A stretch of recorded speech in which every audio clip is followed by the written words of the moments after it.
नमस्कार. माधुरी विथ रेसिपीमध्ये तुम्हा सर्वांचं स्वागत. सण असो किंवा काही गोड खाण्याची इच्छा असेल तर फक्त 10 ते 15 मिनिटात ही रेसिपी तयार होते. पनीर कोकोनट बर्फी फक्त 15 मिनिटात अगदी तोंडात विरघळणारी बर्फी तुम्ही बनवू शकता. अगदी मोजक्या साहित्यात तयार होते ही रेसिपी. त्यासाठी मी ते अर्धा लिटर दूध गरम करून घेतलं. त्यात 1 लिंबाचा रस टाकून पनीर तयार करून घेतलं. हे पनीर आंबटपणा निघेपर्यंत म्हणजेच 3-4 पाण्याने धुवून घेतलं. मोकळ्या भांड्यात आपण मस्त मॅश करून घ्यायचं. अगदी दाणेदार होईपर्यंत मॅश करून घेतलं आणि थंड व्हायला ठेवलं. त्यानंतर परत आपण एका दुसऱ्या कढईमध्ये अर्धा लिटर दूध गरम करायला ठेवलं.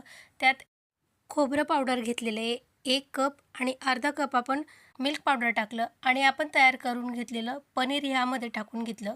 हे व्यवस्थित मिक्स करून घ्यायचं. यात गुठळ्या राहू द्यायच्या नाही. यात आपल्याला गोडवा म्हणून 4 चमचे साखर टाकायची आहे. कढई सुटेपर्यंत मस्त परतून घ्यायचं. मी इकडे चौकोन आकाराचा बॉक्स घेतला, त्याला तूप लावून घेतलेलं होतं. या मिश्रणामधून मी अर्ध मिश्रण व्यवस्थित पसरून घेतलं बॉक्समध्ये.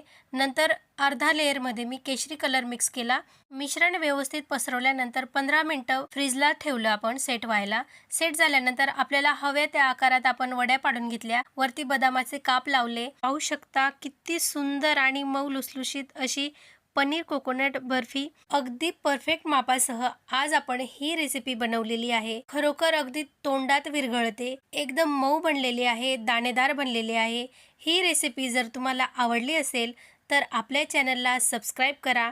कमेंट करायला अजिबात विसरू नका. पुन्हा भेटूया पुढच्या रेसिपीत.